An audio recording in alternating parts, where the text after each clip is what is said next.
La chose s'est alors contentée de la fixer un instant avant de tourner les talons et de s'éloigner calmement.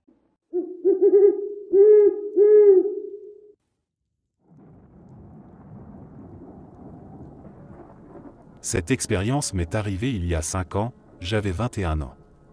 Je n'en ai jamais vraiment parlé, mais elle ne m'a jamais quitté. Elle tourne en boucle dans ma tête depuis ce soir-là. J'étais allé dîner avec une amie de la fac, appelons-la Amie. On avait bu d'un seul verre de vin rouge chacune pendant le repas.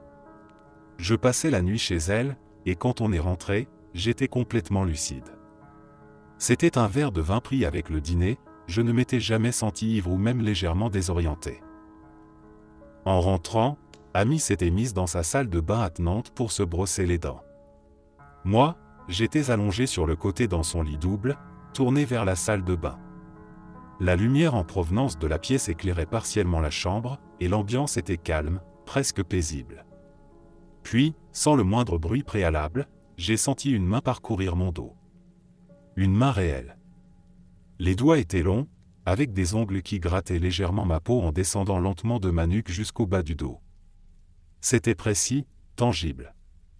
Exactement comme si une personne avait posé sa main sur moi. Même la sensation de chatouillement était identique à celle qu'on ressent quand quelqu'un le fait vraiment. J'ai sursauté, me suis retourné d'un coup, et là, pendant une fraction de seconde, je l'ai vu. Un homme, grand, d'une 50aine d'années, immobile au fond de la pièce. Il me regardait fixement, les yeux plantés dans les miens. Son regard était glacial, sans émotion, comme détaché du monde. Il était parfaitement aligné contre le mur opposé. Il n'y avait que 5 mètres qui nous séparaient, et pourtant, rien ne justifiait la sensation physique que je venais d'avoir sur ma peau. J'ai éclaté en sanglots et j'ai appelé Amie, même si elle était juste à côté. Elle m'a rejointe en courant, et quand je lui ai raconté ce que je venais de vivre, la peur dans ses yeux s'est transformée en larmes. Elle aussi a commencé à pleurer. Je lui ai demandé pourquoi, et c'est là qu'elle m'a révélé qu'elle avait, depuis plusieurs semaines, la sensation d'être observée.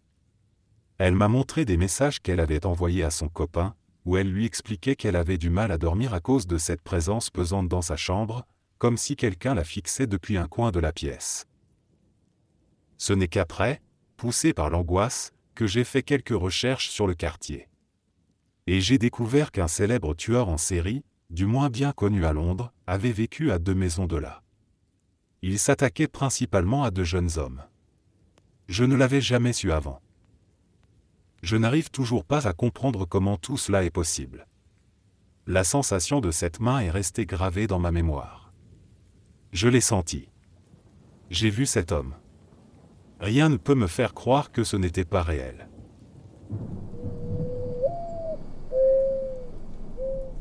La nuit dernière, j'ai fait un rêve d'une intensité rare, profondément troublant, qui m'a laissé dans un état de malaise dès mon réveil. Ce rêve impliquait ma voisine, et quelques heures plus tard, j'ai appris qu'elle était morte. Depuis mon enfance, j'ai souvent eu des rêves prémonitoires. Certains étaient anodins, d'autres nettement plus sombres. Mais celui-ci m'a glacé le sang. Dans le rêve, je me retrouvais dans mon ancienne école, dans une salle de classe abandonnée, imprégnée d'une atmosphère étrange, presque hantée. À un moment, je ressentais une envie pressante d'aller aux toilettes, ce qui me poussait à quitter la pièce. De fil en aiguille, je me retrouvais à l'extérieur, sous un grand arbre sacré, un pipal, au tronc noueux et ancien. C'est là que je l'ai vue, ma voisine, une femme dans la 50aine qui habite juste en face de chez moi. Elle semblait détachée, presque figée, vêtue de blanc comme pour une cérémonie. Devant elle, un cercle au sol décoré de fleurs formait un pentagramme, autour duquel brûlaient 5 bougies. Celle du centre, noire, dominait l'ensemble. Elle priait, ou peut-être récitait des incantations, devant une silhouette noire, sans visage, dont la crinière épaisse évoquait celle d'un lion. Une créature surnaturelle, étrangère à tout ce que j'ai pu imaginer auparavant. Je voyais toute la scène de haut, comme si j'étais suspendu dans l'air. Elle ne me regardait pas, ne réagissait pas à ma présence, alors qu'en réalité, on se saluait toujours avec le sourire quand on se croisait dans la rue. Quand je suis rentré chez moi dans le rêve, tout avait disparu. Plus de cercles, plus de bougies. Tout semblait effacé, comme si rien ne s'était passé. Tout, sauf une chose, la silhouette noire était toujours là, gravée ou projetée sur le mur de sa maison. Je me suis réveillé en sursaut, encore imprégné de l'étrangeté de cette scène. J'étais mal à l'aise, agité. Puis, quelques heures plus tard, j'ai appris que ma voisine avait été transportée d'urgence à l'hôpital dans la nuit. Elle avait commencé à vomir violemment, et elle est décédée peu après, sans que personne ne comprenne vraiment ce qui s'était passé. J'ai souvent rêvé de choses symboliques liées à la mort, comme des dents qui tombent ou des esprits qui apparaissent, mais c'est la première fois que je voyais une personne vivante, dans un rêve, faire quelque chose d'aussi sombre. Et qu'elle meure dans les heures qui ont suivi. Je ne sais pas ce que ça signifie. Mais ce rêve, je ne suis pas prêt de l'oublier. C'était il y a environ 4 ans. À l'époque, j'étais étudiante à l'université et je vivais dans un appartement sur le campus. Je fréquentais un garçon, une relation qui, avec le recul, s'est révélée profondément toxique et marquée par de nombreuses violences psychologiques. Nous étions encore dans cette période confuse, ce flottement entre attirance et hésitation, à se demander si quelque chose allait vraiment commencer entre nous. Ce soir-là, on avait passé des heures à discuter dans mon salon. Le temps avait filé sans qu'on s'en rende compte, et il devait être 2 ou 3 heures du matin quand il a décidé de rentrer chez lui. Je l'ai accompagné jusqu'à sa voiture, garée sur le petit parking juste devant l'immeuble. On échangeait quelques mots banals, des phrases de fin de soirée, quand soudain, des aboiements ont déchiré le silence. Pas un ou deux chiens. Une meute. Un vacarme terrifiant, comme si des centaines, peut-être des milliers de chiens étaient en train de se rapprocher à toute vitesse. C'était un grondement brut, désordonné, presque inhumain. Les aboiements se superposaient, se répondaient, se transformaient par moments en hurlements sauvages.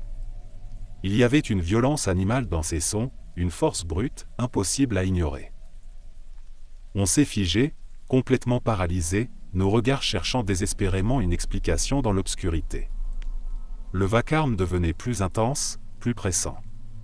Ça venait droit sur nous, comme si cette horde invisible allait surgir d'un instant à l'autre. Puis, tout s'est arrêté. Net. Comme si on avait coupé le son du monde d'un coup. Le silence qui a suivi était presque plus oppressant que le chaos d'avant. Il résonnait encore, suspendu dans l'air, dense. On n'osait plus bouger. Puis j'ai entendu sa respiration, il a entendu la mienne, et on s'est demandé mutuellement si on allait bien, si l'autre avait entendu la même chose. Ce moment n'a duré qu'une quinzaine de secondes, mais c'était comme si le temps s'était distordu, comme si l'étrangeté de ce qu'on venait de vivre l'avait étiré à l'infini. Le lendemain, j'ai demandé aux autres résidents de l'immeuble s'ils avaient entendu quelque chose. La plupart dormaient profondément, mais ceux qui étaient encore éveillés n'avaient rien remarqué d'étrange. Certains avaient juste entendu quelques voitures passer au loin ou de vagues conversations. Depuis, je n'ai jamais réussi à comprendre ce qui s'était passé. Aucun témoignage similaire autour de moi, rien sur Internet. Mais ce souvenir reste intact, gravé dans ma mémoire, toujours aussi incompréhensible et inquiétant qu'au premier instant.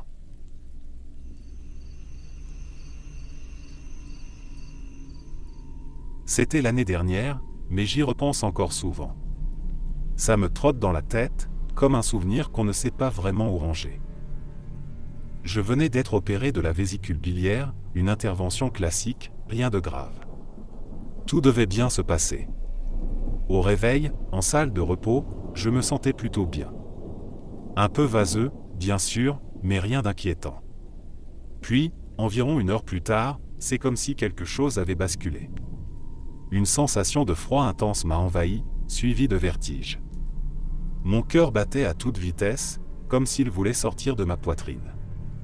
J'ai dit à l'infirmière que quelque chose n'allait pas. Et c'est le dernier souvenir que j'ai, de l'intérieur de mon corps. Après ça, j'étais dans un coin de la pièce. Littéralement. Comme si je flottais dans un angle du plafond, en train d'observer ce qui se passait. Je voyais mon propre corps allongé sur le lit, d'une pâleur alarmante. Plusieurs infirmières entraient en urgence, les alarmes retentissaient. L'une d'elles me faisait un massage cardiaque, une autre appelait le chariot d'urgence. C'était le chaos maîtrisé d'un protocole vital. Et moi, j'étais là, témoin silencieux, en train de me dire « Merde, je suis en train de mourir ». Mais je n'avais pas peur. Pas d'angoisse, pas de panique. Un calme étrange m'enveloppait. Comme si ce corps-là, sur le lit, n'était plus vraiment moi. Juste une enveloppe vide, un objet médical entre les mains des soignants. Je les entendais crier mon prénom, dire des chiffres, hurler qu'ils étaient en train de me perdre. Et moi, je flottais. J'ai baissé les yeux, essayé de regarder mes bras, mais je n'en avais pas. Je n'avais pas de corps du tout. J'étais une conscience, pure, détachée. Comme dans un rêve, sauf que c'était plus net, plus réel que tout ce que j'avais vécu jusque-là. Puis une autre sensation est arrivée. Quelque chose tirait sur moi, mais pas comme une main. C'était comme si la gravité changeait de direction. Comme si j'étais attiré vers le haut, doucement, irrésistiblement. Et juste avant de me laisser aller, j'ai entendu une voix. Une voix intérieure, calme, assurée, qui a simplement dit « pas encore ». L'instant d'après, j'ai sursauté. J'avais un masque à oxygène sur le visage, j'haletais comme si j'avais été retenu sous l'eau trop longtemps. J'avais mal à la poitrine, probablement à cause des compressions thoraciques. Plus tard, on m'a dit que mon cœur s'était arrêté pendant près de 2 minutes. Un arrêt cardiaque complet. Mais contre toute attente, j'étais revenu. Je n'en ai pas parlé tout de suite.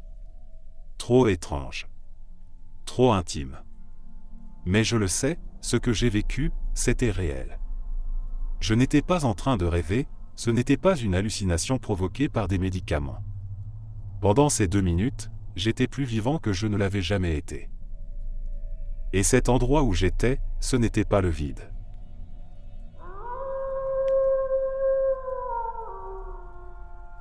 J'ai déménagé dans une maison en location le 2 janvier. Tout semblait en ordre, pas de soucis particuliers, rien à signaler.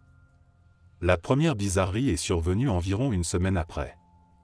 À ce moment-là, personne ne vivait encore dans la maison, j'y faisais les travaux de peinture et de déco à toute vitesse, avec l'aide de mon père et de quelques potes, car j'ai 2 enfants et il fallait que tout soit prêt rapidement. Ce jour-là, je me souviens très clairement, et je n'étais pas le seul, 2 autres personnes étaient témoins. J'ai retiré le couvercle d'un pot de peinture et je l'ai posé par terre, face peinte vers le haut, logique. On repeignait les plafonds à l'étage avec un ami, pendant que mon père bossait au rez-de-chaussée. Une fois la première couche posée, on décide de faire une pause et de descendre boire un café. Alors qu'on discute dans la cuisine, on entend un bruit sourd venant de l'étage. Un genre de coup, suivi d'un écho discret. On était à peine descendu depuis 2 minutes. On n'y a pas prêté attention, pensant à un craquement normal de la maison. Sauf qu'en remontant, on trouve le couvercle du pot de peinture, déplacé. Il n'était plus dans la pièce où je l'avais posé, mais dans le couloir. Et il était retourné, face peinte contre le sol. Pas de courant d'air, on est en plein hiver dans le nord-ouest de l'Angleterre, toutes les fenêtres étaient fermées. Mais bon, je me suis dit que j'avais dû le pousser sans m'en rendre compte. Il y avait encore trop de choses à faire pour que je m'attarde là-dessus. On a terminé la peinture, la tapisserie et tout le reste en 5 ou 6 jours. Ensuite, j'ai repris le travail, alors que mon père continuait les montages de meubles, notamment les armoires. Tous les soirs, il m'appelait ou me racontait qu'il s'était passé un truc bizarre, une bouteille d'eau posée sur le rebord d'une fenêtre qui tombe pendant qu'il va aux toilettes, un crayon ou un tournevis déplacé. Il cherchait toujours une explication rationnelle, un courant d'air, des vibrations. Il disait que tout irait mieux une fois les meubles en place, les portes remises, etc. Quand tout fut enfin installé, j'ai pu passer ma première nuit sur place. J'étais crevé, j'avais passé la journée à trimballer les affaires de mes 2 enfants et les miennes. Je me suis douché, je me suis couché. En pleine nuit, un bruit m'a réveillé. Un gros bang. Je suis sorti de ma chambre et j'ai vu que la porte de la chambre de ma fille était fermée. Je suis sûr qu'elle était ouverte quand je suis allé me coucher. Mais j'ai douté de moi. J'ai vérifié toute la maison, rien d'anormal. J'ai fini par me dire que j'avais du mal à me souvenir. Quelques nuits plus tard, c'était un week-end sans les enfants. Je me détends, je joue à la PlayStation avec des potes et je bois quelques bières. Vers 1 ou 2 heures du matin, je décide d'aller me coucher. Je monte avec un verre d'eau que je pose sur ma table de chevet. Je pars me brosser les dents et j'entends le verre tomber. Je cours dans la chambre, la brosse à dents toujours en bouche, et il est là, par terre. Renversé. C'était un grand verre plein. Il n'a pas pu être poussé par une brise. Je commence à flipper un peu, mais je préfère ignorer. Je finis par m'endormir. Et puis ça s'est mis à devenir plus fréquent. Et plus inquiétant. La semaine dernière, les enfants dormaient à la maison. Je me réveille encore à cause d'un bruit. Je sors de ma chambre, les lumières du couloir et de la salle de bain sont allumées. Je vais voir, ma fille dort profondément, mon fils aussi. Je vérifie toutes les pièces, j'éteins les lumières. Et là, debout dans le couloir, je murmure à voix haute, « Laissez juste mes enfants en dehors de ça, s'il vous plaît. » Et c'est à ce moment précis que la guitare électrique de mon fils, un jouet avec des boutons préenregistrés, se met à jouer toute seule. Une des musiques par défaut. Je suis resté figé. C'était trop précis.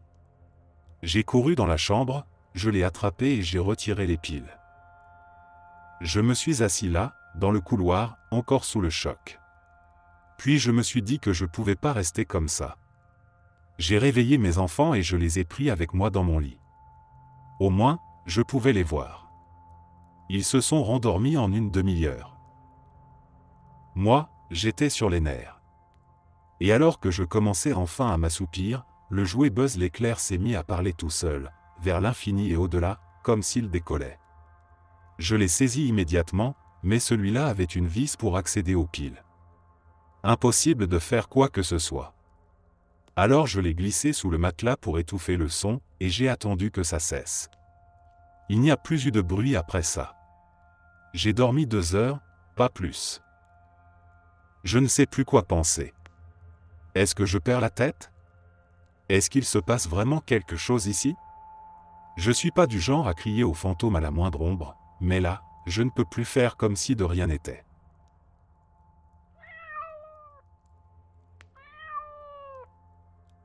J'avais 13 ans quand je suis parti en camping avec mon école.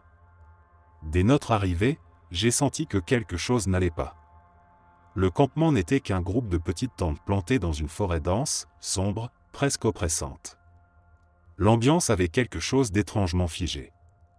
On devait partager une tente à 13, les sacs à dos entassés dans un coin et à peine la place de s'allonger.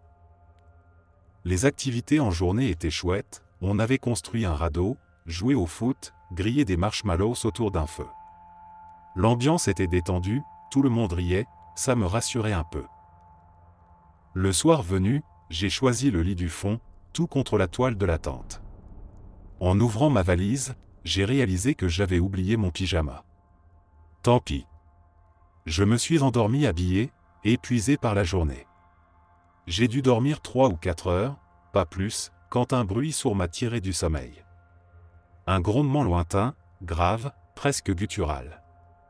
J'ai tourné la tête lentement, et là, j'ai vu 2 créatures, penchées sur ma valise, comme si elles cherchaient quelque chose. Elles étaient grandes, trop grandes, le dos voûté, les mouvements lents mais précis. J'ai tendu la main pour toucher l'une d'elles, pensant qu'il s'agissait d'un camarade. Mais ce que j'ai senti, c'était rugueux, sec, comme de l'écorce ou du bois ancien. J'ai murmuré, « Qui est là ?» Et puis, sans comprendre comment, je me suis rendormi. Le matin, c'est la sonnerie de mon téléphone qui m'a réveillé.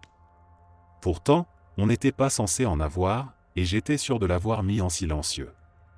Je n'en avais parlé à personne. Pourtant, il avait sonné.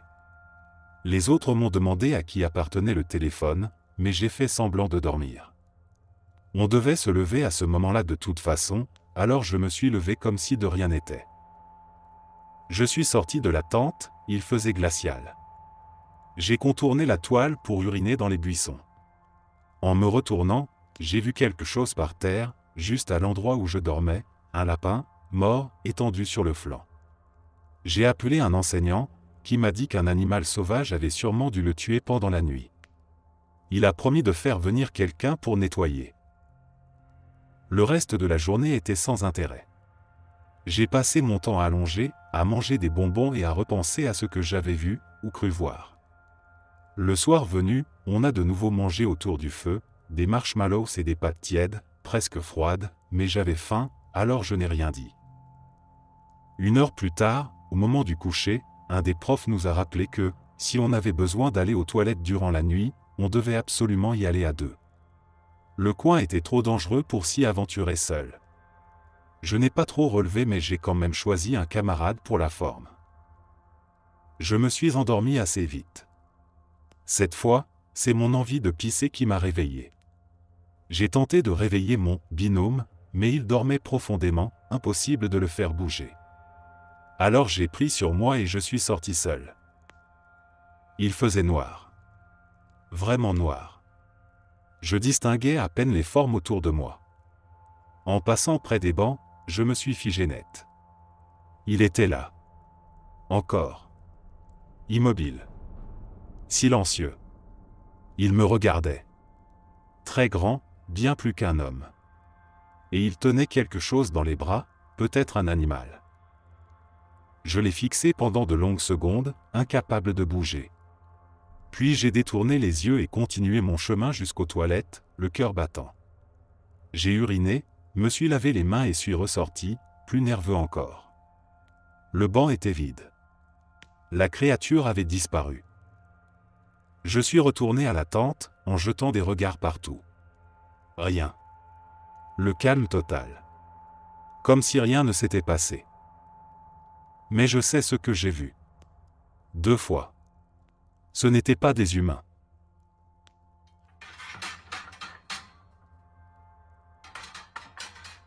L'été 2014, ma copine de l'époque et moi avons eu accès à l'appartement de son frère. On venait tout juste de terminer nos études l'année précédente, donc on vivait encore chez nos parents respectifs. Autant dire qu'on était ravis d'avoir un endroit à nous, même juste pour une semaine. Un espace rien qu'à nous, sans horaire, sans explication à donner. Son frère nous avait prévenu que l'appartement était hanté. On avait ri, évidemment.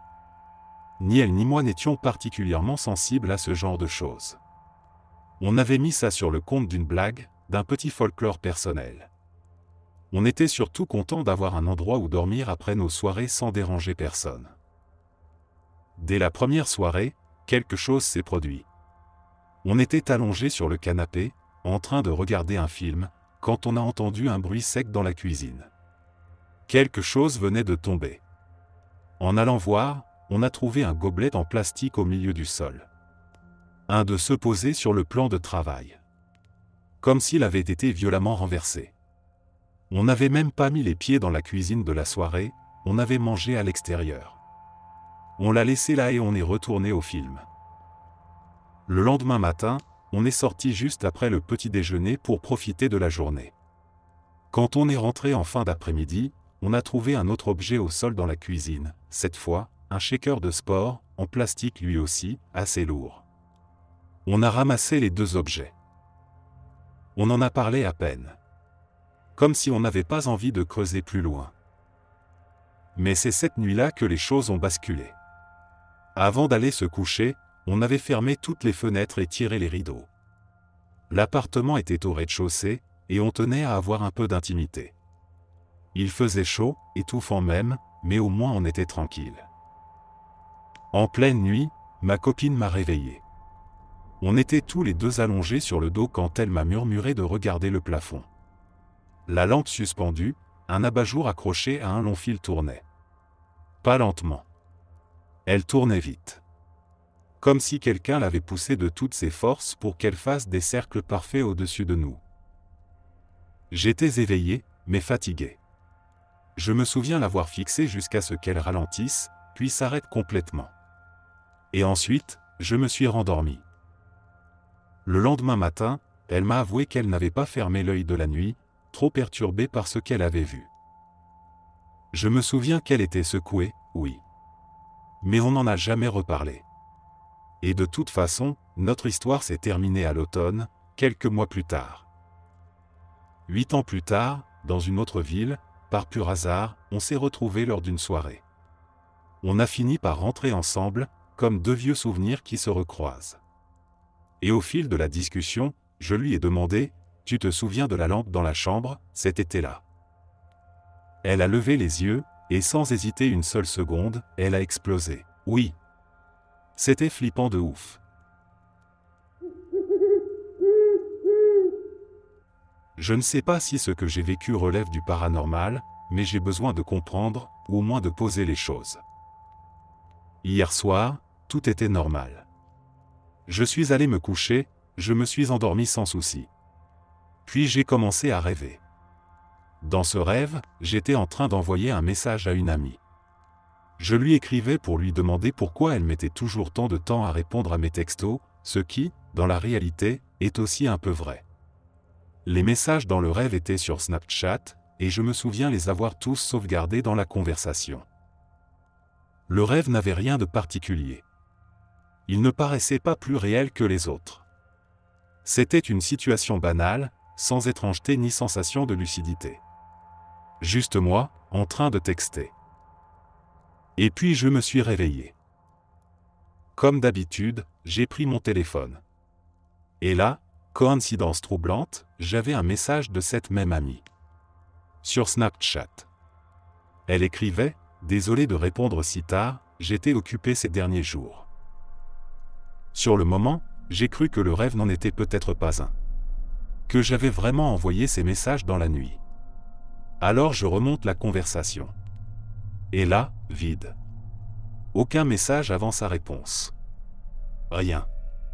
Comme si ma partie de la discussion n'avait jamais existé. Et pourtant, dans le rêve, j'avais tout sauvegardé. Et elle aussi, dans la réalité, a pour habitude de sauvegarder les messages. Donc même si c'était réel, rien n'aurait dû disparaître. Et elle n'aurait eu aucune raison de tout effacer. J'ai été troublé. Alors plus tard dans la journée, je lui ai écrit. Je me souviens plus trop, mais est-ce que je t'ai déjà fait une remarque sur le fait que tu réponds lentement? Elle m'a répondu rapidement, visiblement confuse. Non. Et je ne me souviens même pas t'avoir envoyé ce message d'excuse, en fait. Et là, j'ai perdu pied. Comment expliquer ça? Le rêve précis, la coïncidence du message, l'absence de toute trace dans le chat, et le fait qu'elle ne se souvienne même pas avoir tapé ce qu'elle m'a envoyé? C'est comme si une conversation avait eu lieu ailleurs. Quelque part entre le rêve et la réalité. Et qu'elle avait laissé une empreinte. Juste une phrase. Juste assez pour me faire douter de tout.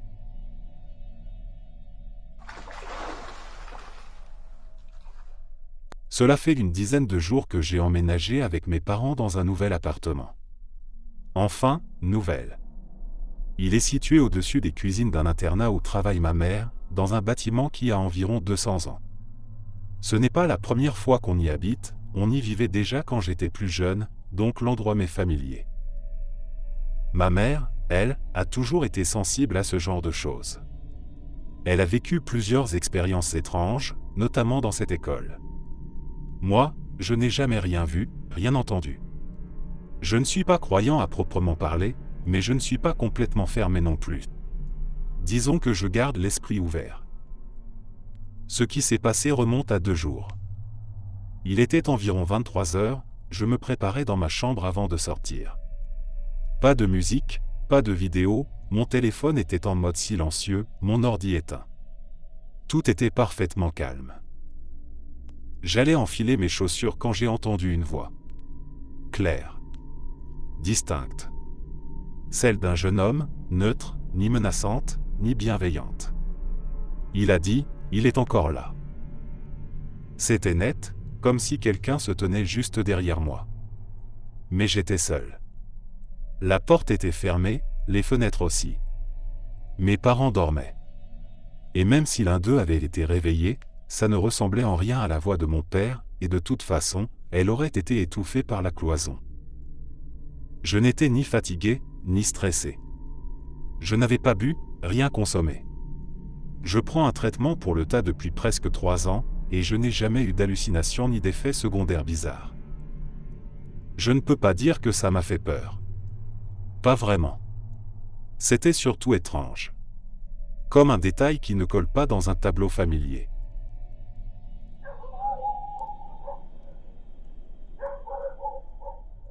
Quand j'étais enfant, mes parents et moi avons emménagé dans un vieil immeuble datant des années 40. C'était en 1986. L'immeuble avait été construit durant la Seconde Guerre mondiale et il possédait un abri anti-atomique dans le sous-sol. Dans cette pièce, il y avait encore des masques à gaz, des conserves poussiéreuses et des affiches d'époque encourageant l'enrôlement. J'avais à peine 2 ans à l'époque, mais ce n'est que vers mes 5 ans que les choses ont commencé à se produire. Au début, c'était de petites choses, mes jouets s'activaient tout seuls, des poupées changeaient de place alors que je ne les avais pas touchées, ma radio s'allumait et s'éteignait sans raison. Mes parents essayaient de me rassurer, me disant que c'était sûrement moi qui jouais avec sans m'en souvenir ou que j'avais simplement beaucoup d'imagination. Mais une nuit, tout a basculé. Ma chambre avait 2 fenêtres juste à côté de mon lit. Celle de droite s'ouvrait normalement et restait en place. L'autre, à gauche, était cassée. Il fallait caler une planche pour qu'elle tienne ouverte. Un soir, un bruit violent m'a réveillé en sursaut. Un grand fracas, comme un coup sec et fort. J'ai bondi dans mon lit, figé par la peur, tentant de distinguer les formes dans l'obscurité. Je croyais que quelque chose était tombé. Et puis, ça a recommencé, un nouveau claquement, juste à côté de moi. Je me suis tourné lentement pour comprendre ce qui causait ce vacarme. Rien ne semblait déplacé. Puis, j'ai vu la fenêtre de gauche s'ouvrir, lentement, toute seule. J'étais paralysé. Mes yeux refusaient de croire ce qu'ils voyaient. La fenêtre, qui d'ordinaire ne tenait jamais ouverte sans qu'on la cale, glissait vers le haut, comme tirée par une force invisible. Puis elle a claqué violemment en se refermant. Je me suis dit que j'étais peut-être encore en train de rêver. Alors j'ai fermé les yeux aussi fort que je pouvais. 10 secondes. J'espérais que ça effacerait tout. Mais quand je les ai rouverts, la fenêtre était à nouveau grande ouverte. Et juste après, elle s'est refermée brutalement. Encore. Et encore. À chaque fois, elle s'ouvrait un peu plus vite, et claquait un peu plus fort. C'était comme si quelqu'un la tirait au maximum avant de la lâcher. Bang! Bang! Bang! La pièce résonnait comme un tambour. Puis, elle est restée ouverte, immobile. C'est à ce moment-là que j'ai entendu ce rire. Un ricanement sinistre, malsain, juste devant moi. Un son glacial, presque inhumain. Ce rire m'a sorti de ma torpeur. J'ai sauté hors du lit, emportant avec moi les draps et la couette dans lesquels je me suis emmêlé. J'ai réussi à me libérer du dessus de lit, même si les draps restaient accrochés à mes jambes, et je me suis rué, en hurlant, jusqu'à la chambre de mes parents. Quand je suis arrivé, mes cris les avaient déjà réveillés. Je leur ai raconté tout ce que je venais de vivre, les bruits, la fenêtre, le rire. Ma mère a essayé de m'apaiser. Elle m'a pris dans ses bras et m'a dit que j'avais fait un cauchemar, que parfois, en se réveillant à moitié, on continue de rêver. Mais je refusais de lâcher l'affaire. Je répétais les mêmes mots, avec insistance, espérant qu'il comprendrait que je n'inventais rien. Mon père, lui, n'avait aucune patience pour ce genre de choses. Agacé d'avoir été tiré du lit, il a soupiré et a déclaré que ça suffisait. Il m'a dit que tout ça n'était qu'un rêve, rien de plus. Il a proposé qu'on retourne ensemble dans ma chambre pour qu'il me montre qu'il n'y avait rien d'étrange. Je lui ai pris la main aussi fort que possible, sans dire un mot, et on est retournés tous les deux dans la pièce. Quand on est entré, la couverture était toujours sur le sol. Mon père s'est penché pour la ramasser, puis a levé les yeux vers les fenêtres. Et là, il a vu que celle de gauche était grande ouverte. Il n'y avait rien pour la maintenir ainsi. Elle tenait seule, sans soutien. Il s'est approché, m'a regardé et m'a demandé si c'était moi qui l'avais ouverte. J'ai secoué la tête et lui ai dit, presque en pleurant, que c'était exactement ce que je lui avais raconté.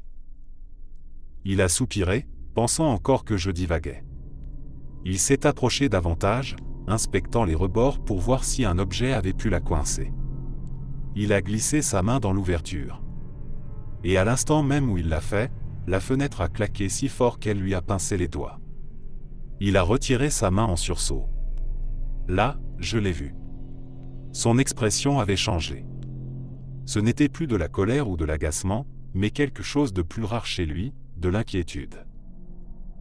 Cette nuit-là, j'ai dormi dans leur chambre, allongé dans mon sac de couchage sur le tapis.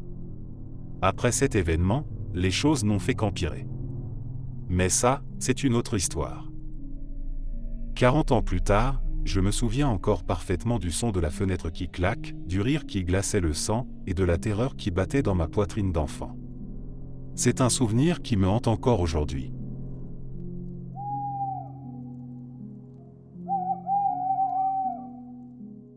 Cela m'est arrivé quand j'étais enfant.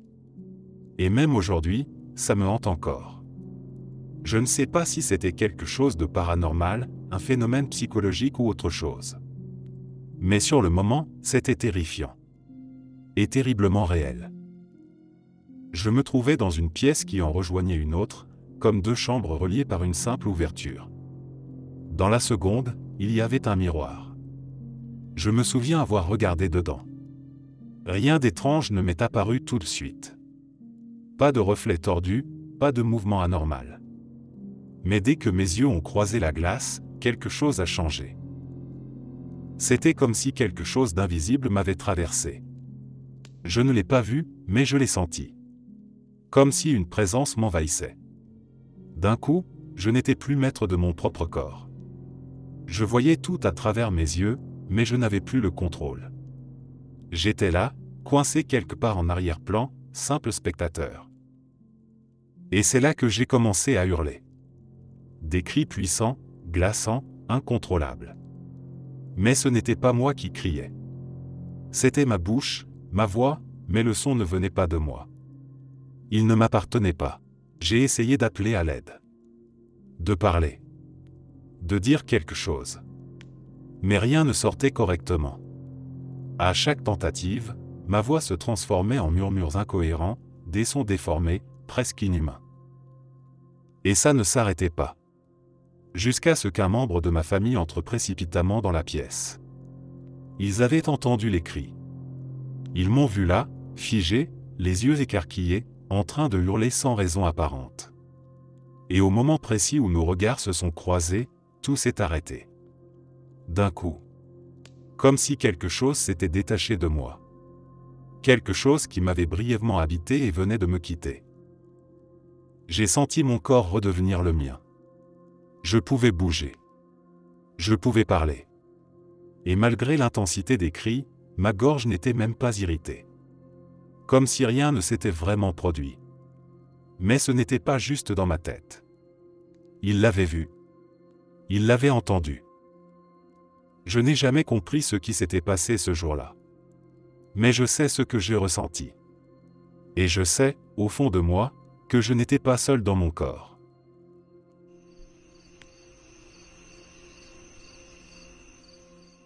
Quand je vivais encore dans le Minnesota, j'ai vu quelque chose qui me hante toujours aujourd'hui. C'était en novembre 2022. Il me restait 2 semaines avant de prendre l'avion pour rejoindre la côte nord-ouest. J'étais sans argent, sans endroit où aller. Alors avec mon chien, on a planté une tente dans les bois. On a fait comme on a pu. Il faisait froid, très froid. La nuit, les températures descendaient jusqu'à -5 degrés Celsius, parfois un peu plus bas. Le jour, c'était à peine au-dessus de 0. Je gardais toujours un feu allumé, sauf la nuit, quand il finissait par s'éteindre. Mon chien restait soit à l'intérieur de la tente, soit attaché juste à côté de moi. On est resté environ 6 jours dans cette zone. Chaque jour, je voyais des cerfs absolument gigantesques. Rien à voir avec ce que j'avais vu à Memphis, où j'avais tiré mon premier dicor. Ceux-là étaient énormes. Parfois, ils passaient à une centaine de mètres, le long des voies ferrées. Les bois étaient denses, mais j'arrivais toujours à distinguer les silhouettes. Avant la tombée de la nuit, je voyais souvent un chien, parfois 2. Ils m'observaient, s'approchaient lentement. Je criais, je hurlais pour les faire fuir. Ils s'éloignaient. La deuxième nuit, j'ai entendu un bruit énorme dans les bois, près des rails. Je suis sorti de la tente, et là, j'ai vu une dizaine de cerfs débouler en courant. Ils fonçaient tout droit vers moi. J'étais paralysé. Ils étaient si proches, si rapides, que je sentais le sol vibrer sous mes pieds. Les deux de tête sont passés à moins de 3 mètres de moi. Juste au moment où j'allais me jeter dans la tente, ils ont tourné brusquement et ont disparu dans les bois. Ce soir-là, vers 22 heures, alors que j'alimentais le feu, j'ai vu 2 points lumineux au loin, du côté opposé au rail. On aurait dit des lampes frontales. Je me suis dit que c'était peut-être 2 gars en train de dépecer un cerf. J'avais croisé un type le premier jour, qui disait chercher des pots. J'ai détourné le regard. Mais plus tard, vers 1 heure du matin, je n'arrivais pas à dormir. Je suis sorti de la tente, les 2 lampes étaient toujours là. Toujours au même endroit. Toujours en train de bouger, de faire comme des gestes mécaniques. C'était étrange. En observant mieux, j'ai compris que ce n'étaient pas des lampes. C'étaient des paires-d'yeux. 2 êtres, cachés derrière des troncs et des branches, me regardaient fixement. Quand je bougeais la tête, eux aussi bougeaient. Mais à différentes hauteurs. Comme s'ils passaient accroupis puis debout, d'un côté à l'autre de l'arbre. Ils ne détournaient jamais le regard. Je suis rentré dans la tente. J'ai laissé une petite ouverture au niveau de la fermeture et j'ai continué à les observer avec ma lampe. Dès que j'arrêtais de regarder, ils bougeaient. Et dès que je les fixais à nouveau, ils s'arrêtaient. Je n'avais que quelques couteaux et des fusées de détresse avec moi. J'ai gardé mon chien contre moi et je n'ai pas fermé l'œil. À 5 heures du matin, ils étaient encore là. Le jour suivant, plus rien. Mais cette nuit-là, un autre animal est apparu. J'ai cru au départ que c'était un cerf seul. Il fonçait dans ma direction à travers les herbes hautes. Je tenais ma lampe, prêt. Il allait sortir à environ 10 mètres. Et là, en une fraction de seconde, il est sorti des herbes, s'est dressé sur 2 pattes et s'est figé. Il me faisait face. Immobile. C'était énorme. 7 pieds de haut au sommet des oreilles, au moins 2,10 mètres. Ses yeux étaient tournés vers l'avant. Des oreilles longues, fines, pointues. Un museau brillant, des yeux ambres. Il était là. Debout. Je savais qu'il ne fallait pas fuir. Je savais qu'il m'aurait rattrapé. C'était un prédateur. Je l'ai fixé droit dans les yeux.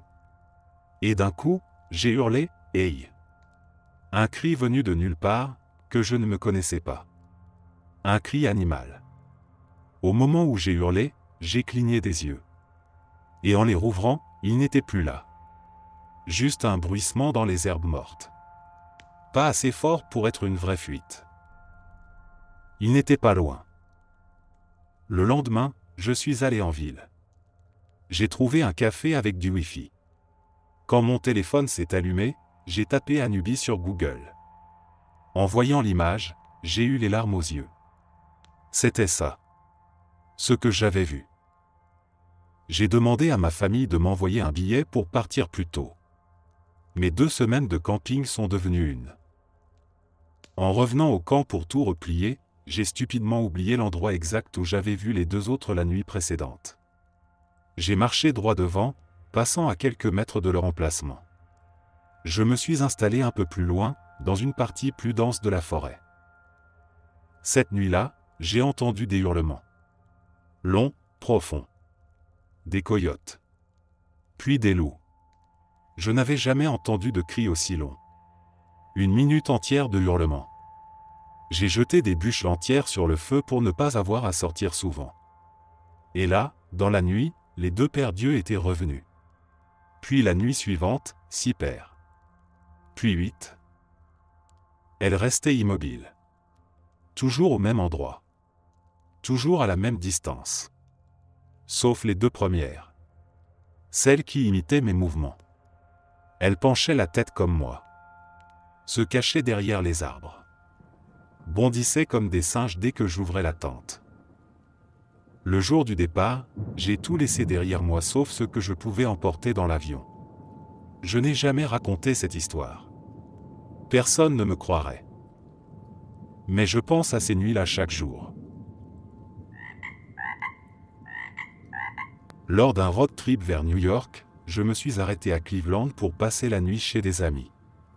On avait un peu trop bu, alors le lendemain matin, pendant que mes deux potes étaient déjà partis au boulot, je traînais sur le canapé, la tête en vrac, pas vraiment motivé à bouger. J'étais seul dans l'appartement, allongé, à demi éveillé, quand j'ai commencé à entendre un bruit de fond assez net. Pas un bruit inquiétant au début, ça ressemblait à plusieurs téléviseurs allumés en même temps, comme un fond sonore diffus. Je ne me suis pas affolé. Avec la gueule de bois, l'esprit est un peu engourdi. J'ai juste trouvé ça curieux, sans plus. Mais en me concentrant un peu plus, j'ai réalisé que ce n'étaient pas des téléviseurs. C'étaient des voix. Beaucoup de voix. Comme si tout l'immeuble était en train de parler en même temps, fort. Pas des cris, mais un vrai brouhaha, comme une ruche humaine. Et plus j'écoutais, plus j'avais l'impression que ça ne venait pas de l'extérieur, ni même des autres appartements. Ça semblait, partout autour de moi. Flottant. Puis j'ai commencé à entendre d'autres sons, des clics secs, des petits tapotements, comme des doigts sur du bois ou du métal. Et soudain, un crayon, posé sur la table basse devant moi, a glissé, comme repoussé par une force invisible. Il a roulé lentement sur le sol jusqu'à s'arrêter contre le mur. Là, plus de doute. J'ai attrapé mes affaires et je suis sorti en vitesse. Je suis remonté dans ma voiture et j'ai repris la route. Je ne me suis pas arrêté. Ce n'est que plus tard, après avoir parlé un peu avec des gens de la ville, que j'ai appris que l'immeuble avait autrefois été un bâtiment de bureau, datant des années 1920 à 1950. D'un coup, tout ce que j'avais entendu a pris une autre forme. Les voix, les sons, les ambiances, ça ressemblait à une journée de travail dans un vieux bureau, avec ses machines, ses employés, sa routine. Sauf qu'il n'y avait personne. Juste moi. Et une mémoire sonore qui n'avait pas quitté les lieux. Je ne peux pas l'expliquer. Mais je suis sûr de ce que j'ai entendu.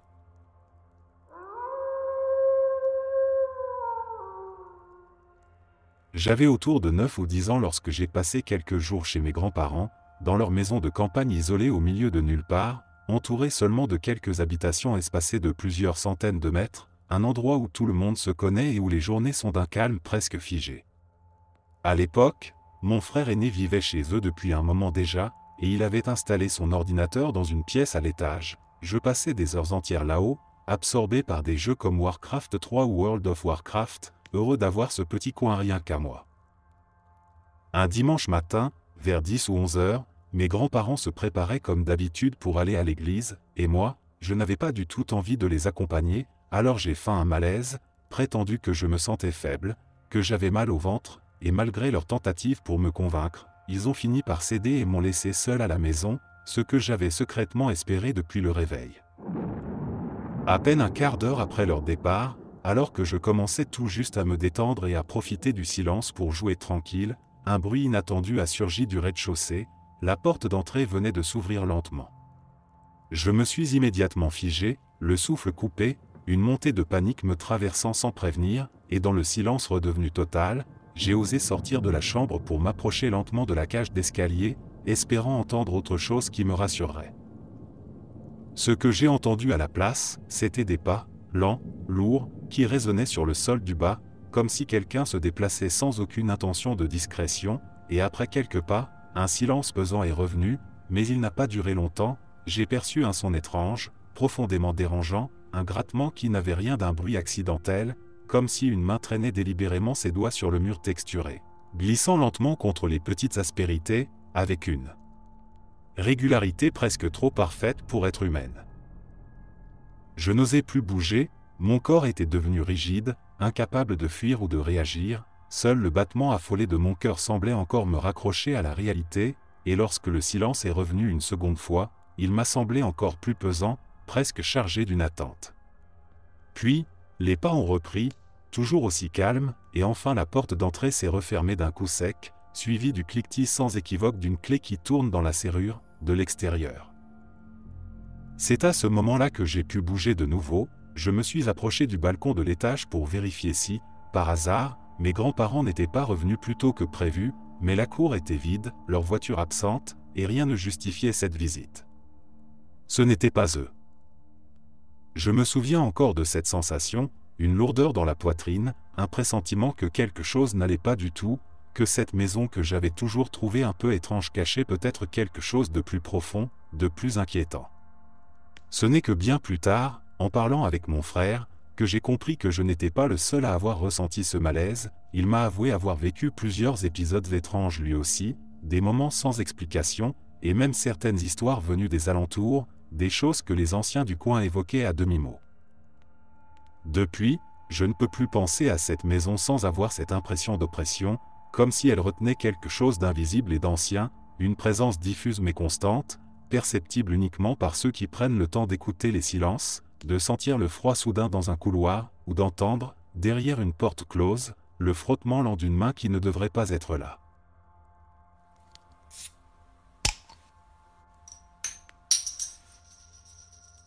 Avant d'entrer dans le détail de ce qui s'est passé, il faut que je précise quelque chose. J'ai grandi dans une maison qui, sans exagération, était vraiment hantée.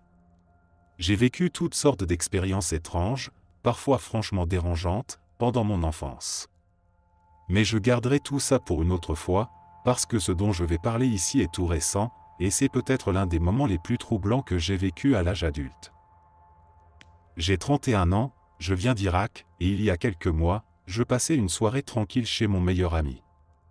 Il revenait tout juste d'un séjour à l'étranger pour le travail et, en attendant de se réinstaller, il séjournait chez ses parents.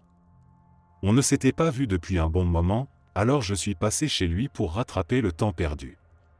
On était dans sa chambre, à jouer à des jeux vidéo comme au bon vieux temps, à se charrier et à discuter comme on l'a toujours fait depuis qu'on est gamin. On se connaît depuis plus de 20 ans, c'est quasiment un frère pour moi. Ses parents n'étaient pas là quand je suis arrivé, donc on était seuls dans la maison. Vers le milieu de la soirée, on a entendu la porte d'entrée s'ouvrir, ses parents venaient de rentrer. Rien d'anormal jusque-là. Sauf que quelques minutes après, sa mère a ouvert la porte de la chambre, a jeté un coup d'œil à l'intérieur, puis l'a refermée aussitôt. Elle est restée derrière la porte et, d'une voix étonnamment sérieuse, elle nous a dit « Les garçons, vous pouvez venir ici une seconde ?» On a mis le jeu sur pause, un peu surpris, et on est sorti de la pièce. Elle nous regardait d'un air inquiet, presque agité, et elle a demandé « C'est qui, le petit garçon avec vous dans la chambre ? Qui l'a fait entrer ? Et pourquoi il vous regarde comme ça, sans bouger ?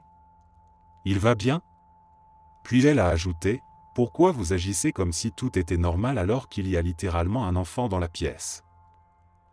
On est resté figé, complètement abasourdi. Quel enfant ? On lui a dit qu'il n'y avait que nous deux dans la chambre, que personne d'autre n'était là. On a ouvert grand la porte pour lui montrer, et évidemment, la pièce était vide. Elle s'est figée, le visage blême, et elle a répété qu'elle avait vu un enfant debout juste derrière nous, en train de fixer l'écran, comme s'il était captivé. Et surtout, elle a précisé que lorsqu'elle avait ouvert la porte, le garçon s'était retourné et l'avait regardé droit dans les yeux. C'est ce contact visuel, selon elle, qui l'avait paniqué au point de refermer immédiatement la porte. Elle s'est mise à pleurer, submergée par ce qu'elle venait de vivre. On a essayé de la rassurer, de lui dire que ça devait être un reflet étrange, un jeu d'ombre projeté par la lumière du jeu sur les murs, ou peut-être un simple malentendu, une illusion d'optique, mais elle n'en démordait pas. Elle jurait l'avoir vu, avec la plus grande certitude, comme on voit une personne bien réelle devant soi. Il n'y avait pas de doute dans ses yeux, pas de panique irrationnelle, juste une peur sincère et brute. Et ce qui nous a le plus secoué, c'est que cette femme, la mère de mon ami, n'est pas du genre à inventer ce genre d'histoire. Elle n'a jamais parlé de surnaturel, elle n'a jamais été superstitieuse, et c'est une personne incroyablement posée, rationnelle, bien ancrée dans la réalité.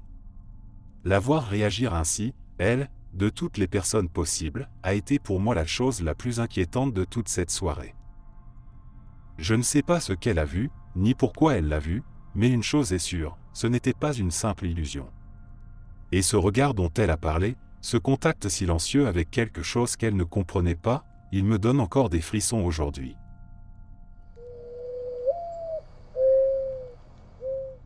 Je n'ai pas vraiment une histoire délirante à raconter, pas de scènes spectaculaires ou de phénomènes qui retournent l'esprit, mais j'ai vu des choses que je n'arrive toujours pas à expliquer, et il y a une expérience en particulier qui continue à me hanter, même des années plus tard. J'ai grandi dans une petite ville tranquille, un endroit sans prétention, où la vie suit un rythme lent. Ma maison se trouvait juste à côté du cimetière, un lieu étonnamment paisible, situé au bord d'une rivière. L'endroit était bien entretenu, la commune en prenait soin chaque semaine, et il avait quelque chose de serein, presque apaisant, malgré ce que l'on pourrait croire. J'aimais m'y promener le soir, parfois même la nuit, sans crainte, sans jamais m'imaginer que ce lieu pouvait être autre chose qu'un joli coin de nature et de silence. Je n'ai jamais été quelqu'un de superstitieux. Les fantômes, les esprits, les choses qu'on ne voit pas. Tout cela me semblait lointain, irréel, jusqu'à mes dernières années d'adolescence. C'est à cette période qu'un événement est venu bouleverser ma perception. Un après-midi d'été, un ami d'enfance et moi avions prévu d'aller pêcher derrière le cimetière, comme on le faisait souvent pendant les vacances. On s'est donc mis en route, longeant l'allée de bitume qui traverse le cimetière, quand, à mi-chemin, on a aperçu un homme plus âgé, debout exactement à l'endroit où on allait nous installer. On l'a vu très clairement. Il portait un vieux chapeau à large bord, une chemise en flanelle grise, un gilet de pêche usé, et un jean bleu. Sa tenue avait quelque chose d'anachronique, comme s'il sortait tout droit d'une autre époque. On ne s'est pas arrêté, pensant simplement aller à sa rencontre pour discuter un peu, voir s'il ne serait pas gêné qu'on s'installe à proximité pour pêcher. Il se tenait un peu plus bas, au bord de la pente qui descend vers la rivière, et on voyait son buste mais pas ses jambes, comme s'il était debout dans l'eau jusqu'aux genoux. Mais en arrivant au bord de la rive, il n'y avait plus personne. Aucune trace. Rien. Et ce qui rendait la scène encore plus absurde, c'est qu'il était impossible que quelqu'un disparaisse dans cette rivière. Elle n'a pas plus de 3 à 5 pieds de profondeur, avec un courant doux et sans obstacle. On a regardé autour de nous, on a appelé, mais le silence nous a répondu. Mon ami est devenu livide. Il a bredouillé quelques mots, complètement désorienté. Moi non plus, je ne savais pas quoi penser. On l'avait vu tous les deux, on en avait même parlé en s'approchant, c'était réel. Complètement secoué, on a rebroussé chemin et on est retourné chez moi. Mes parents n'étaient pas là ce jour-là, alors on s'est installé dans le salon pour essayer de comprendre ce qu'on venait de vivre. À peine 5 minutes après être rentré, alors qu'on parlait à voix basse, encore troublé, un vacarme brutal s'est fait entendre à l'autre bout de la maison. C'étaient des coups sourds, puissants, suivis de ce qui ressemblait à des applaudissements humains frénétiques, comme si quelqu'un battait des mains de toutes ses forces dans le vide. Le bruit a duré une quinzaine de secondes, peut-être un peu plus, puis tout s'est arrêté net, comme si rien ne s'était passé. On n'a pas cherché à jouer les héros. Aucun de nous n'a eu le courage d'aller voir ce qui se passait. On est sorti, paniqué, et on a attendu dehors pendant un long moment avant de finalement rentrer. Ce soir-là, un autre événement étrange s'est produit. Dans le garage, le vieux poste radio de mon beau-père s'est allumé tout seul, le son poussé au maximum, diffusant uniquement un bruit de parasite strident, comme une fréquence morte. Ce n'était pas la première fois que ça arrivait, et après quelques incidents du même genre dans les mois suivants, il a fini par le débrancher définitivement et le ranger au grenier. Depuis, j'ai vu d'autres choses. Des formes, des silhouettes, des présences furtives qui disparaissent presque aussitôt qu'elles apparaissent. Mais rien, absolument rien, ne m'a autant marqué que cette journée-là, cette apparition étrange au bord de la rivière. Tout ce que j'avais pu observer jusque-là, je l'avais toujours mis sur le compte de la fatigue, de mon imagination ou d'un simple jeu de lumière. Mais cette fois-là, ce n'était pas une illusion. Ce n'était pas un rêve. On était deux à l'avoir vu. Et c'est à partir de ce jour-là que j'ai compris que certaines choses échappent complètement à notre logique, et que parfois, ce qui rôde dans les lieux les plus paisibles cache bien plus qu'un simple silence.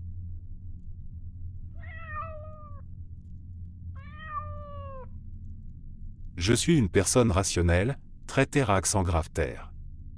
Je n'ai jamais vraiment cru au surnaturel, ni aux phénomènes paranormaux. J'ai toujours préféré m'en tenir à ce que je peux expliquer. Mais 2 événements récents, vécus avec mon fils, me laissent profondément troublé. Et même si j'essaie encore de les analyser avec logique, une part de moi ne parvient pas à les digérer. La première chose s'est produite il y a quelques mois. Il était 4 heures du matin, et j'ai été réveillé par les cris de mon fils. Il hurlait, paniqué.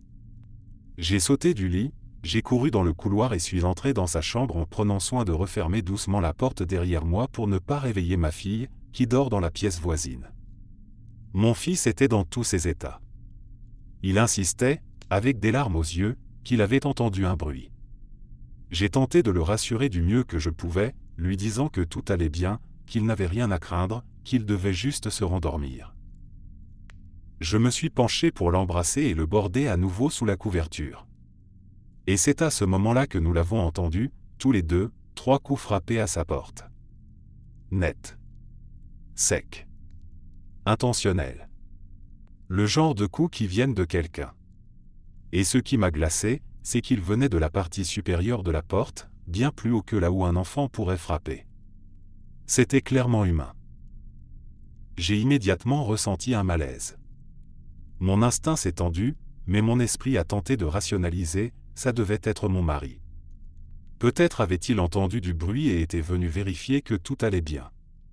J'ai ouvert la porte, pensant le voir, mais le couloir était vide. Personne. Je n'ai rien dit de plus à mon fils, j'ai juste vérifié les autres pièces rapidement, sans rien trouver d'anormal, puis je suis retourné dans ma chambre, avec cette sensation étrange qui ne m'a pas quitté de la nuit. Le second événement est encore plus récent. C'était la semaine dernière. J'avais mal à la tête au réveil, un vrai migraine, et j'ai décidé de rester à la maison avec mon fils pendant que mon mari partait à la salle de sport. En fin de matinée, la douleur s'est un peu calmée, alors j'ai décidé de prendre une douche. Mon fils m'a suivi avec ses Legos, comme il le fait souvent, et il jouait tranquillement entre la salle de bain et la chambre pendant que je me préparais. En sortant de la douche, je me brossais les cheveux quand j'ai entendu très clairement mon mari dire, depuis le rez-de-chaussée, comme il le fait chaque fois qu'il rentre, « Salut vous deux, je suis rentré ». C'était exactement sa voix, le même ton, la même manière de s'annoncer.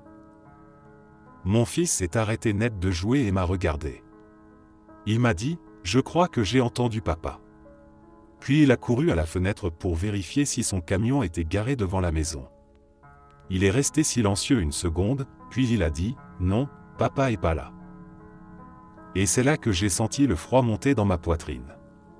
Ce n'était pas une sensation de peur-panique, mais une alarme sourde, viscérale. Quelque chose clochait. Je me suis levé immédiatement, j'ai verrouillé la porte de la chambre et j'ai appelé mon mari, encore un peu tremblante, pour lui demander s'il pouvait rentrer. Il a accédé à la caméra qu'on a installée dans le salon, elle n'a pas de micro, mais elle permet de voir ce qu'il s'y passe, notamment pour surveiller nos chiens. Il n'y avait rien sur l'enregistrement. Aucun mouvement. Personne n'était entré. Aucun bruit n'aurait pu expliquer ce que nous avions entendu. Et pourtant, nous l'avions tous les deux entendu. Mon fils et moi. Clairement. Je n'ai toujours aucune explication. Je refuse encore de me dire que ce serait quelque chose de paranormal, mais rien dans ces deux situations ne rentre dans le cadre de ce que je peux expliquer par la logique. Je ne sais pas ce que c'était. Mais je sais que ce n'était pas normal.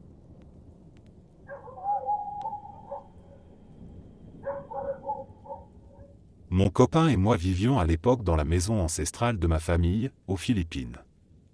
Une vieille demeure qui a maintenant plus de 50 ans.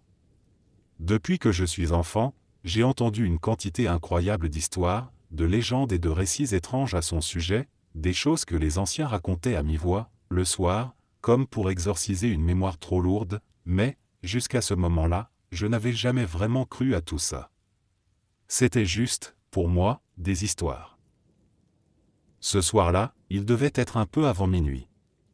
Mon copain dormait déjà profondément, et moi j'étais encore éveillé, allongé à côté de lui, les yeux rivés sur mon téléphone en train de regarder des vidéos sur YouTube. La configuration de notre chambre est simple, une pièce rectangulaire, avec notre lit placé face aux fenêtres. Je lui tournais le dos, absorbé par l'écran. Soudain, il s'est réveillé, d'un ton agacé, m'a reproché de lui taper le pied, prétendant que ça l'avait réveillé. Un peu surprise, je lui ai répondu que je n'avais rien fait, que je ne l'avais même pas touché. Je pensais qu'il avait peut-être rêvé ou qu'il avait senti un mouvement de couverture. J'ai balayé ça d'un rire discret et je me suis replongé dans ma vidéo, avant de finir par m'endormir, 1 heure plus tard. Mais entre 2 et 4 heures du matin, je me suis réveillé brusquement. J'étais désorienté, avec cette sensation étrange de sortir d'un rêve sans en comprendre le contenu. Je me suis redressé un peu, les yeux encore embrumés, et c'est là que j'ai remarqué quelque chose d'inhabituel dans la pièce. Le coin droit de notre chambre était plongé dans une obscurité totale. Ça m'a immédiatement interpellé, parce que notre routeur Internet, qui se trouvait précisément à cet endroit, émettait toujours une lumière vive, même en pleine nuit. Mais cette fois, il n'y avait rien. Juste du noir. Intrigué, j'ai fixé le coin obscur, attendant que mes yeux s'habituent à la pénombre, et c'est là que je l'ai vu. Une silhouette noire, immense, plantée dans l'ombre. C'était un homme, ou quelque chose qui en avait la forme, et sa tête semblait presque toucher le plafond. Je l'ai regardé sans cligner des yeux pendant de longues secondes, tentant de distinguer des détails, de comprendre si c'était réel ou si j'étais encore en train de rêver. Mais tout en moi me disait que je ne rêvais pas. Pourtant, peut-être par instinct de défense, j'ai fermé les yeux et me suis rendormi. Le lendemain matin, mon copain était particulièrement grognon. Il n'avait presque pas dormi, disait-il. Je suis allé aux toilettes, et en revenant, alors qu'on était encore allongé, je lui ai dit, un peu hésitante, « Tu sais, j'ai fait un rêve super bizarre cette nuit. Je me suis réveillé, j'ai regardé ici. » Et je lui ai montré le coin sombre de la chambre. Avant même que je puisse finir ma phrase, il m'a interrompu, « Tu l'as vu toi aussi ?» L'homme très grand. Je te jure, j'ai eu des frissons dans tout le corps. Je lui ai demandé à quel moment il l'avait vu. Il m'a dit que c'était au moment où il s'était réveillé et s'était énervé contre moi, croyant que je lui tapais le pied. Mais en réalité, il avait vu cette silhouette au même endroit. Il n'avait rien dit sur le moment, de peur que je panique. On a eu un long moment de silence tous les deux. C'était surréaliste. 2 personnes, au même endroit, la même nuit, voyant la même chose. Ce n'était pas un rêve. Ce n'était pas un hasard. Inutile de dire qu'on a contacté un prêtre le jour même. Il est venu bénir la chambre et toute la maison. Depuis, il ne s'est plus rien passé. Pas un bruit, pas une ombre, rien. Avant cette nuit-là, on n'avait jamais vécu quelque chose d'anormal dans cette maison. Et depuis, plus aucune manifestation. Mais je ne pourrai jamais oublier la sensation que cette présence nous a laissée. Un silence lourd, une ombre qui ne cherchait pas à se cacher, mais qui, pour une raison ou une autre, s'était simplement montrée.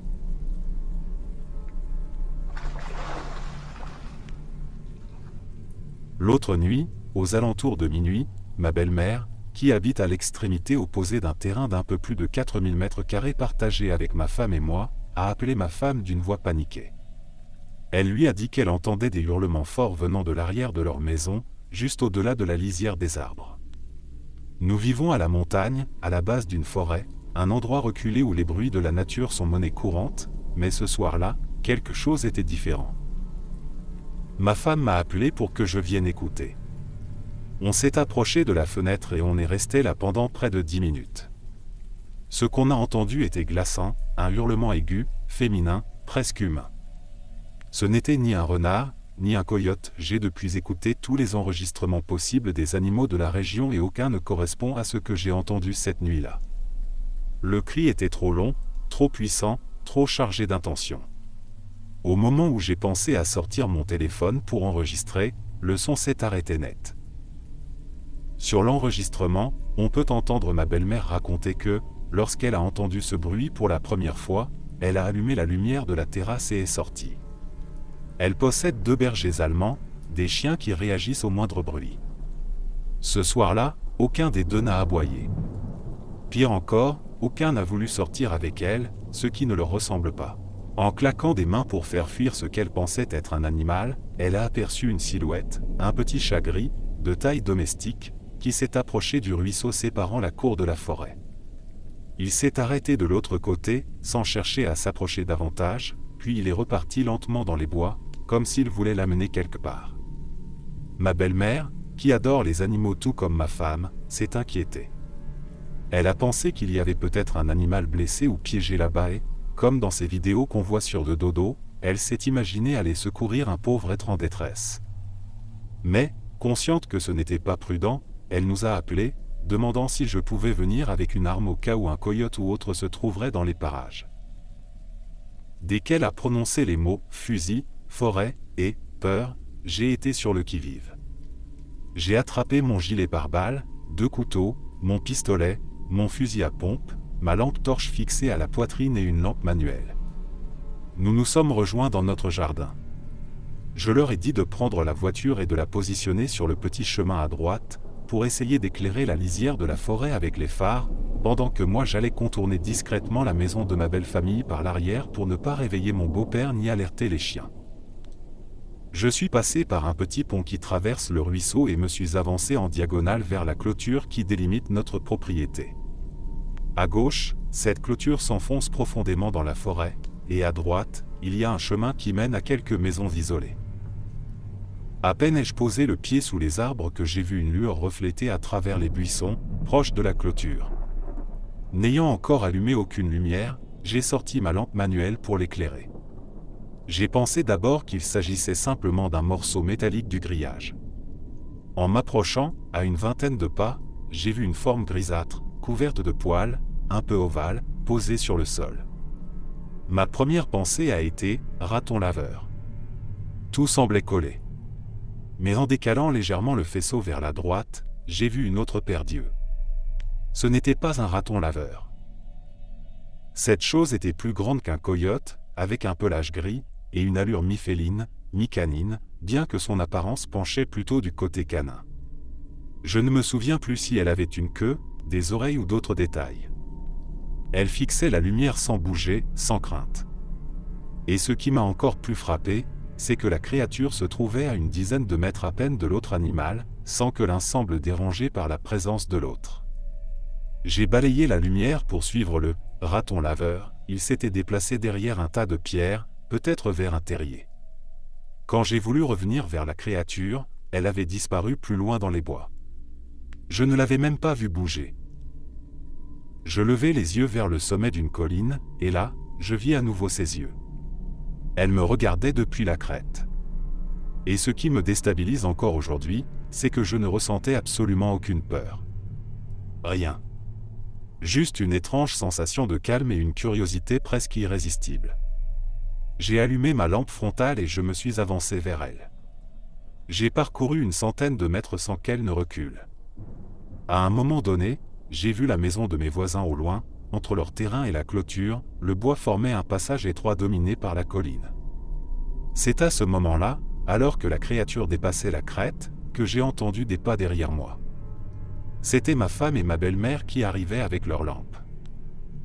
Quand je me suis retourné pour vérifier où était la créature, elle n'était plus là. Je suis monté un peu plus, jusqu'à me rendre compte que j'avais probablement dépassé les limites de notre propriété. J'ai sorti mon téléphone et appelé ma femme pour lui demander où passait la ligne. Elle m'a dit de chercher les petits drapeaux rouges installés lors de la pose de la clôture électrique l'été dernier.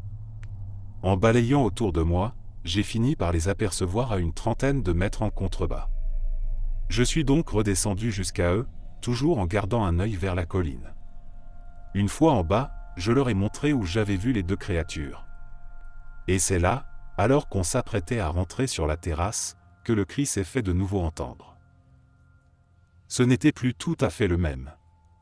Il ressemblait à celui de tout à l'heure, mais plus grave, plus profond, presque plus proche. Et cette fois, il venait clairement de la direction vers laquelle j'avais suivi la créature. Pendant toute la durée où j'étais dans les bois, pas un seul bruit. Aucun oiseau, aucun bruissement de feuilles, rien. Un silence parfait, presque surnaturel. Je n'ai ressenti aucune peur. Juste cette étrange envie de continuer, de comprendre. Mais en y repensant maintenant, j'en ai la nausée. Et chaque fois que j'écoute l'enregistrement de cette nuit-là, j'ai la même sensation.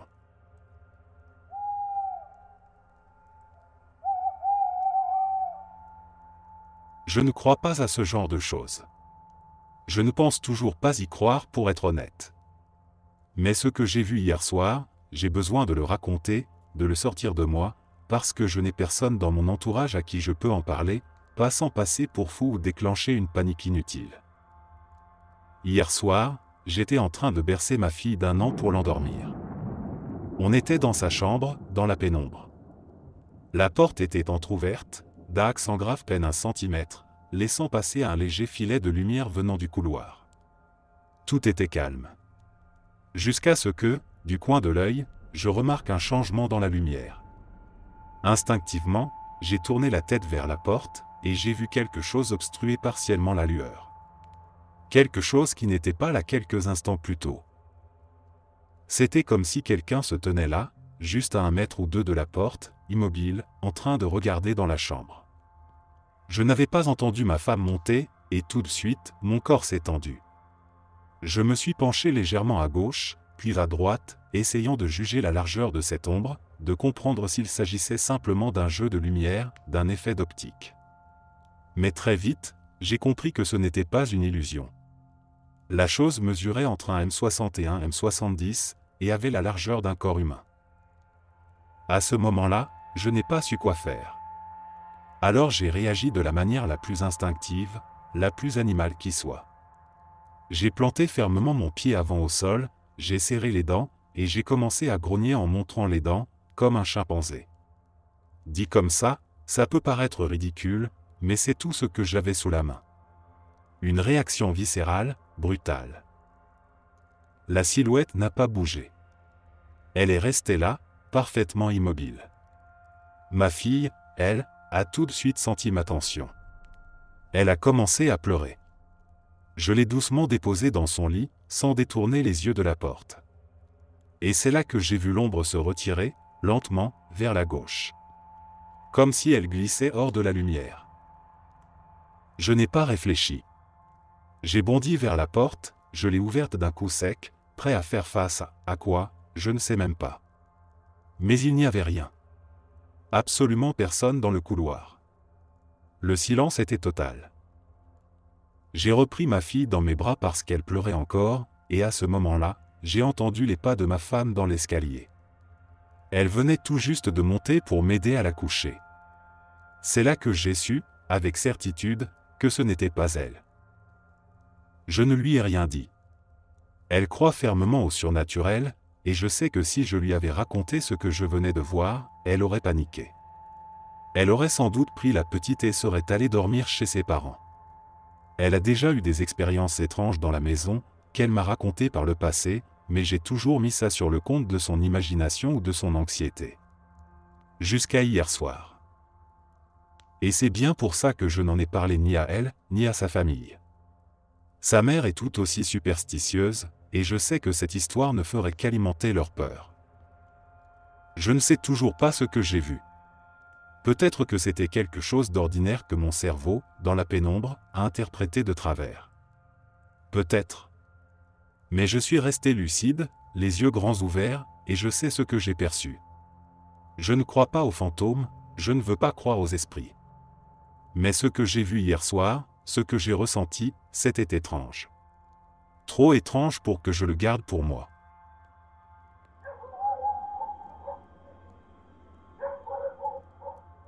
C'était le tout dernier jour de cours, à la fin de ma 6e.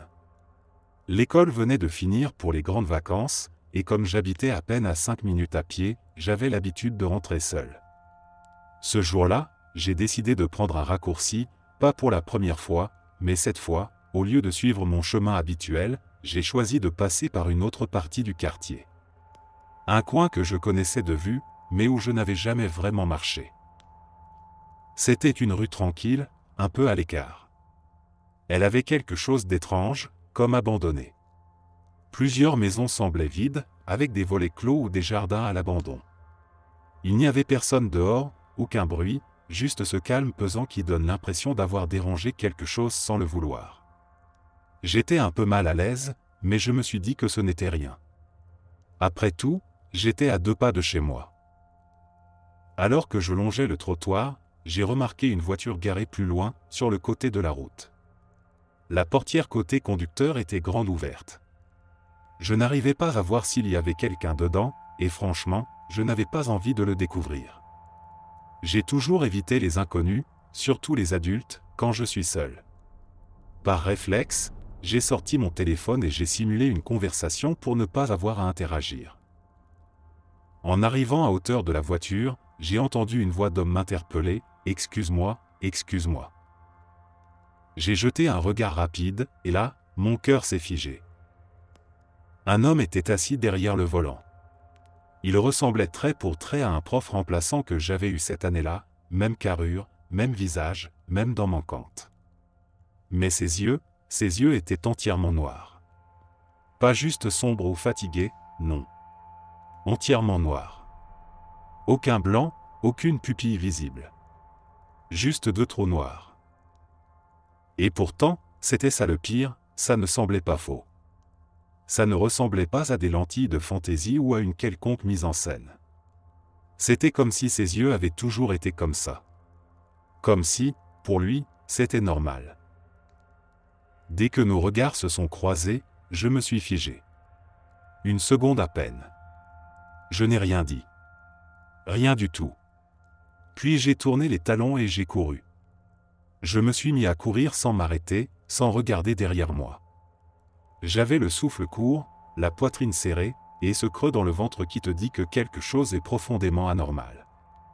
J'ai foncé chez moi, j'ai claqué la porte, et je me suis enfermé sans dire un mot. Ce qui rend la chose encore plus étrange, c'est que j'avais entendu parler des enfants aux yeux noirs, et de ces gens aux yeux entièrement noirs, juste quelques semaines avant. À l'époque, je n'y croyais pas vraiment. C'était comme une légende urbaine, un mythe bizarre qu'on découvre sur Internet. Mais le fait que ce truc m'arrive juste après avoir découvert ce phénomène, ça m'a complètement retourné. Aujourd'hui, j'ai 19 ans, et j'y repense encore souvent. Certains disent que ces êtres-là reviennent. Qu'ils cherchent à établir un contact. Cette idée m'a hanté pendant des années. Je ne sais pas ce que j'ai vu ce jour-là. Je ne sais pas si c'était un de ces « êtres » dont on parle sur les forums ou autre chose. Mais ce n'était pas normal. Et ce n'était pas mon prof. C'était juste quelqu'un ou quelque chose qui lui ressemblait exactement. Je n'en ai jamais parlé à beaucoup de monde parce que je sais à quel point ça paraît invraisemblable. Mais je le jure, sur tout ce que j'ai, que c'est arrivé.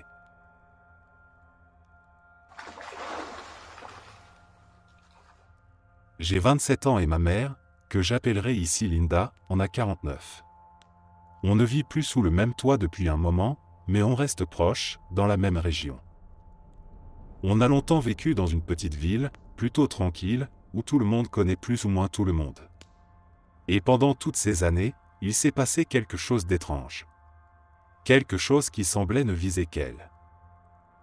Partout où elle allait, des gens semblaient la reconnaître. Surtout dans les restaurants, elle fait des livraisons pour gagner sa vie, donc elle y passe souvent, mais aussi ailleurs, à la station-service, au supermarché, à la poste. Les gens l'abordaient comme si elle était une habituée, même dans des endroits où elle jurait n'avoir jamais mis les pieds. On lui disait des choses comme « Tiens, déjà de retour » alors qu'elle venait pour la première fois. Ou encore « Ça faisait un moment ». Comment tu vas, dans un lieu qu'elle ne connaissait pas. Une fois à la poste, un employé lui a même demandé si elle avait finalement réussi à envoyer un colis qu'elle aurait eu du mal à poster, alors qu'elle n'y avait pas mis les pieds depuis des semaines. Et puis, il y avait ces phrases étranges, comme si les gens se souvenaient d'avoir été témoins d'un moment difficile, « Ça va mieux aujourd'hui. J'espère que ta journée s'est améliorée. » Des mots qui venaient sans contexte, sans raison apparente. Au début, on aurait pu penser à une simple confusion, une coïncidence peut-être. Mais c'était trop fréquent, trop régulier pour que ce soit anodin. Le plus troublant, c'est ce que m'ont raconté mon oncle et ma tante. Un jour, dans cette même petite ville, mon oncle s'est mis à discuter tranquillement avec ce qu'il pensait être ma mère. Il lui parlait comme à une vieille amie, l'appelait par son prénom, et évoquait des membres de la famille. Et elle, ou plutôt la chose, jouait le jeu. Elle lui répondait, naturellement, comme si tout cela était parfaitement normal. Puis, ma tante est arrivée, a regardé la femme, et a dit simplement « Ce n'est pas Linda ». La chose s'est alors contentée de la fixer un instant avant de tourner les talons et de s'éloigner calmement. D'après ma tante, elle ressemblait à ma mère, mais quelque chose n'allait pas. Les traits étaient proches, mais pas totalement justes. Comme une copie faite de mémoire. Le plus déroutant ? On a quitté cette ville récemment. On est parti loin, à plus de 9 heures de route, pour recommencer ailleurs. On pensait laisser tout ça derrière. Mais ça a recommencé. Moins de 2 semaines après notre arrivée, les mêmes scènes se répètent. Des inconnus abordent ma mère, persuadés de l'avoir vue plus tôt dans la journée. Ils évoquent des conversations qu'elle n'a jamais eues. Des détails qu'elle n'a jamais partagés. J'ai été témoin de certains de ces échanges. Et aujourd'hui encore, ça s'est produit. C'est d'ailleurs pour ça que j'écris ces lignes. Je commence à me demander si cette chose n'a pas décidé de nous suivre. Je ne sais pas ce qu'elle est. Une sorte de double ? Un reflet déformé ? Je n'ai pas de réponse. Mais ce que je sais, c'est que ce n'est pas qu'une coïncidence. Ce quelque chose rôde toujours autour de ma mère. Et maintenant, il semble que ça ne compte plus où elle va.